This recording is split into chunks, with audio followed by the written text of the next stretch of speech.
नमस्कार मित्रों, आप सभी का बहुत बहुत स्वागत है। आज जो हमारा एपिसोड है वह नक्षत्रों से संबंधित त्योहारों को लेकर के है, क्योंकि इस समय केरल में एक त्योहार चल रहा है जिसको ओणम के नाम से जानते हैं। आप सभी ने इसके बारे में पढ़ा होगा और आपके कुछ मित्रगण भी होंगे जो आपको इस ओणम के बारे में बताते होंगे। तो यह जो ओणम का पर्व है वह क्यों मनाया जाता है, इसके पीछे भी एक कहानी है। यह कब से शुरू होता है इसके विषय में मैं आपको जानकारी देती हूँ। तो यह जो ओणम का पर्व है यह हस्त नक्षत्र से आरंभ होता है। पूरे 10 दिन इस त्योहार को किया जाता है। तो हस्त नक्षत्र आप समझ रहे ना, आपने मेरा एक एपिसोड देखा होगा जिसमें मैंने हस्त नक्षत्र के बारे में आप लोगों को बताया है। तो हस्त नक्षत्र से शुरू होकर के यह श्रवण नक्षत्र तक जाता है। हाथों से काम शुरू होता है और कानों तक जाता है। तो यहीं पर यह विशेष कला को प्रदर्शन करता है। साथ ही साथ यह भी बताता है कि किस प्रकार से आपको अपने ईगो को एक तरफ करके गुरु की बात को सुननी चाहिए, यानी कि भगवान विष्णु की बात सुननी चाहिए। तो जो ये श्रवण नक्षत्र है यह क्या करता है, श्रवण नक्षत्र का जो संबंध है वह 3 कदम से है। तो भगवान के 3 कदम आपका सब कुछ बना सकते हैं और बिगाड़ भी सकते हैं, यानी कि आपका सब कुछ ले सकते हैं। तो ये जो भगवान के रूप में जो श्रवण नक्षत्र है, जो सुनने का काम करता है, गुरु की आज्ञा का बात करता है, नॉलेज की बात करता है। तो जब धर्म की बात रहती है तो यहाँ पर क्या होता है, जब नॉलेज होती है वो विष्णु की नॉलेज है, यानी कि ज्ञान की नॉलेज है। तो ज्ञान को समझने के लिए ज्ञान कौन देता है, भगवान विष्णु दे सकते हैं, गुरु दे सकते हैं, या हमारे कोई अच्छे कंसल्टेंट होते हैं, हम उनकी बात को सुनते हैं। तो उनकी विचारधारा पर जब काम करते हुए आगे बढ़ते हैं तो कुछ ना कुछ बहुत बड़ा हो जाता है। तो यह भाव यहाँ पर होता है। तो ये जो हस्त नक्षत्र से आरंभ होता है यह त्योहार, तो यह बीच के सभी नक्षत्रों को लेता है। तो यहाँ पर जो मुख्य रूप से जो नक्षत्र हैं, अगर आप इसके विषय में सुनेंगे तो आप आश्चर्य करेंगे। तो जो हमारा पहला नक्षत्र है वह हस्त नक्षत्र होता है। दूसरा चित्रा नक्षत्र होता है, जिसको मलयालम में चित्रै नक्षत्र भी कहा जाता है। इसके बाद स्वाति नक्षत्र से चंद्रमा जब गोचर करते हैं और इसको मलयालम में चौथी नाम से कहा जाता है। तो इस प्रकार से यह स्वाति नक्षत्र का भी यहाँ पर पुट लेता है कि स्वयं रूप से अपने आप से स्वाति, यानी कि अपनी ही गति से अपने आप में ही यह त्योहार गति पकड़ता है और लोग बढ़ते हैं। तो हस्त नक्षत्र से आरंभ होता है। तो हस्त नक्षत्र में क्या होता है, जो पहला जो रंगोली फ्लावर कारपेट बनाते हैं उसका पहला फूल उस दिन रखा जाता है। तो घर में ला करके पहले फूल को रखते हैं और उससे एक दरवाजे पर या आपके आंगन में या आपके कोर्टयार्ड में या मुख्य द्वार के पास में कहीं भी उस पहले दिन के फूल को स्थापित करते हैं। फिर जब दूसरा दिन आता है तो फिर एक थोड़ा सा उसमें फूल बनाते हैं और उसमें आकृति देते हैं। तीसरे दिन फिर और फूल लेकर के आते हैं। चौथे दिन इस प्रकार करते करते जिस दिन श्रवण नक्षत्र आता है तब तक पूरी रंगोली बहुत ही सुंदर तरीके से बनके तैयार हो जाती है। तो यह श्रवण नक्षत्र की यहाँ पर इस महिमा में, तो इसमें जो बीच के सारे नक्षत्र आते हैं उनको अगर आप जानेंगे तो बिल्कुल आश्चर्य में हो जाएंगे। तो स्वाति के बाद विशाखा नक्षत्र आता है। तो विशाखा नक्षत्र का जो यहाँ पर संबंध आता है, यानी कि ब्रांचेस दे देते हैं। तो वहां से जो डिजाइन होती है वो डिवाइड होती हुई चलती है। डिवाइड का मतलब है सुंदरता के साथ उसका डिवीजन बढ़ता है और फिर उसको फॉलो किया जाता है, यानी कि अनुराधा चलता है, यानी कि अनुशम नक्षत्र चलता है। इसके बाद आते हैं ज्येष्ठा आ जाते हैं, जिसे त्रिकटा कहा जाता है, और मूला नक्षत्र का भी यहाँ पर उल्लेख होता है, यानी कि जो मूल आधार होता है, मूलम होता है। इसके बाद पूर्वाषाढ़ा, जैसे पूर्वाधम और उत्तराधम, इसके बाद में आ जाता है श्रवण नक्षत्र। तो इस प्रकार इस पूरे रंगोली में जो फ्लावर कारपेट बिछाई जाती है इसमें 10 दिन का और 10 प्रकार के पुष्प और पत्तियों का प्रयोग करके इस फ्लावर कारपेट को बनाया जाता है। इस बार मेरे सोसाइटी में यह कार्यक्रम होगा और इसमें मैं पार्टिसिपेट कर रही हूँ। तो इस बार मेरा अनुभव और भी ज़्यादा अच्छा होगा। तो बात यह है कि ये जो श्रवण नक्षत्र है ये क्या है, क्या क्या प्रतीत करता है, इसको क्यों लोग मनाते हैं? तो ये जो श्रवण नक्षत्र है यह विष्णु को प्रेजेंट करता है, गोविंद को प्रेजेंट करता है, आपके सुनने की शक्ति को, श्रवण शक्ति को प्रेजेंट करता है, और इससे कर्ण का भी संबंध होता है। तो भगवान यहाँ पर कहते हैं कि गुरु की बात को सुनो, गुरु की बात को समझो। तो जो इसके पीछे की जो कहानी है वह किंग महाबली, जिसको आपने महाबली और वामन अवतार की कहानी सुनी होगी, तो ये वामन जयंती के रूप में भी इसे कहा जाता है। तो वामन अवतार यहाँ पर प्रकट हुए थे। तो यहाँ पर ये जो किंग महाबली हैं, जो किंग महाबली वही महावेली हो गए हैं, जो बात करते करते महाबली से महावेली होते चले गए। तो उनका अपभ्रंश होता गया किंग महाबली का, और वह महावेली में हो गए। और सौभाग्य की बात है कि मुझको मावेली करा जो यहाँ पर केरल क्षेत्र में है, उसमें मुझे 3 वर्ष रहने का अवसर प्राप्त हुआ। तो उस धरती को भी मैंने समझा, और आज मैं विष्णु की धरती यानी कि त्रिवेंद्रम में हूँ।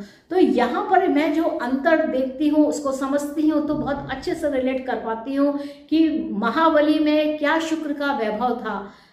कहने के लिए जगह छोटी है, लेकिन वहाँ का वैभव निश्चित तौर से बहुत ही बड़ा है।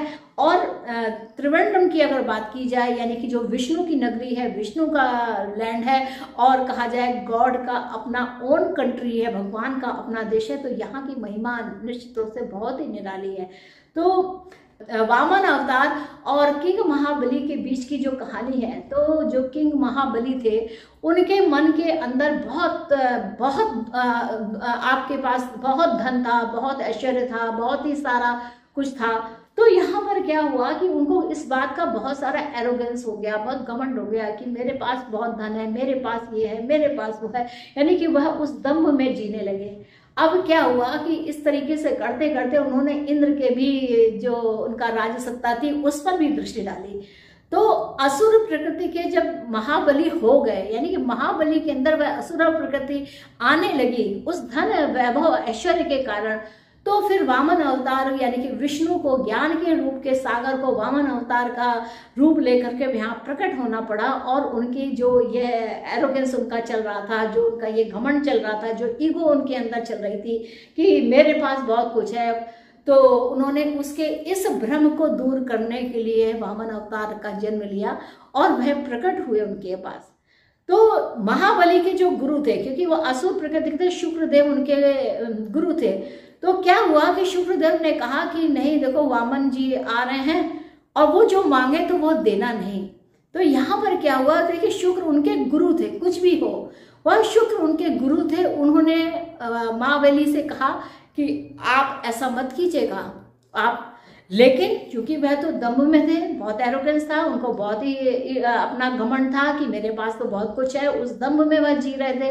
तो वामन जी आए और उन्होंने कहा कि मुझे ज़्यादा कुछ नहीं चाहिए, बस मुझको 3 कदम चाहिए, यानी कि 3 कदम, यानी कि त्रिकेटा इसको कहा जाए या 3 विक्रम पद कहा जाए। तो उन्होंने इन 3 यानी कि 3 फुट स्टेप में उनका सर्वस्व ले लिया।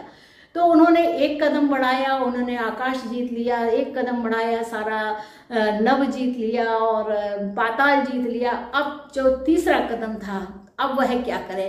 तो इसी में क्या हुआ कि वह पर हुए, तो अब महाबली को समझ में आ गया कि सब कुछ तो चला गया, पूरी धरती इन्होंने नाप ली, पूरा आकाश इन्होंने नाप लिया, सब कुछ नाप लिया, अब मेरे पास क्या बचा कि जो उन्होंने अपने 3 कदम के रूप में मुझसे प्रण मांगा था वो तो 2 ही कदम में भी हो पाया, तीसरा कदम कहाँ रखें। तो वामन अवतार ने कहा कि अब मैं तीसरा कदम कहाँ रखूं। तो उनको महाबली को ये बात समझ में आ गई, तो उन्होंने क्या किया, अपने सिर को झुका दिया। तो जैसे ही उन्होंने सिर को झुकाया तो उन्होंने कहा ये जो तुम्हारा अभिमान था, ये जो तुम्हारा घमंड था, ये जो तुम्हारा एरोगेंस था, ये जो तुम्हारे अंदर एक भाव आ गया था कि आई कैन डू एवरीथिंग, तो इस भाव को नष्ट करने के मैंने जन्म लिया।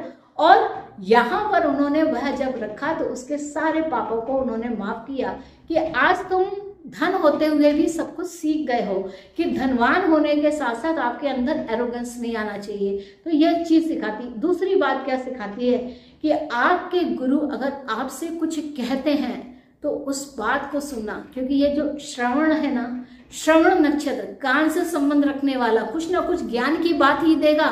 तो जब आप किसी की बात को सुनते हैं तो कुछ ना कुछ नॉलेज गेन कर लेते हैं, कुछ समझ आता। तो जो अच्छा गुरु होगा वो स्वयं आकर के आपको बता देगा कि देखो भाई यहाँ पे ये काम मत करना।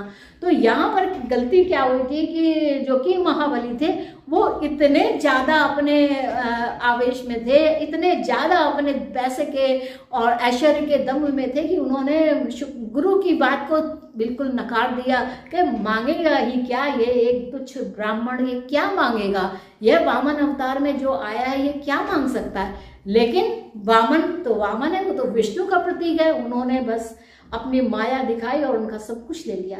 तो यह जो कहानी है ये हमें क्या सिखाती है कि गुरु की बात कभी भी हो बहुत ध्यान से सुनना, समझना उस बात को कि गुरु इसके पीछे क्या कह रहे हैं, तो इस बात को समझना। यानी कि आपका कोई कंसल्टेंट है तो वह आपको अगर कुछ गलत होने वाला होगा तो वह आकर के आपको कह देगा कि देखो भाई ये वाला काम मत करना। तो यह कहानी सिखाती है। तो इसमें क्या होता है इसके बाद में कि जब महाबली में हो गए तो उन्होंने कहा अच्छा ऐसा कीजिए कि मुझको बस इस मास में जब सिंह राशि में सूर्य हो और चंद्रमा जब इस तरीके से गोचर करेगा, यानी हस्त नक्षत्र से लेकर श्रवण नक्षत्र तक आएगा, तो मैं अपने नगर को जाऊंगा। तो भगवान विष्णु ने कहा कि ठीक है, वामन अवतार ने कहा ठीक है आप जाया करिए। तो ये जो ओणम का पर्व है ये इसी उपलक्ष्य में मनाया जाता है। पूरे 10 दिन वो रौनक यहाँ पर रहती है, इतना ऐश्वर्य रहता है, खूब लाइटिंग होती है, लोग घरों को सजाते हैं, फ्लावर कारपेट बिछाई जाती है, लोग एक दूसरे को गिफ्ट देते हैं और सद्या लोग खिलाते हैं, प्रसाद के रूप में खिलाते हैं, लोग स्वयं भी बनाते हैं और बनी बनाई भी मार्केट से लाते हैं। तो इस प्रकार से इस पर्व को उत्सव को मनाया जाता है। नए कपड़े पहनते हैं, झूला झूलते हैं, संगीत करते हैं, नृत्य करते हैं, गायन करते हैं और इस प्रकार बहुत ही सुंदर तरीके से मनाते हैं। तो इस पर्व की जो रौनक है वह बहुत ही सुंदर है। तो मित्रों अंत में आप सभी लोगों को ओणम की बहुत बहुत शुभकामनाएं। और इसी प्रकार से जिस प्रकार से वामन अवतार ने हम सबके लिए एक प्रेरणा दी है, उसी प्रकार से इसको प्रेरणा लेकर के अपने जीवन को रंगमय करें।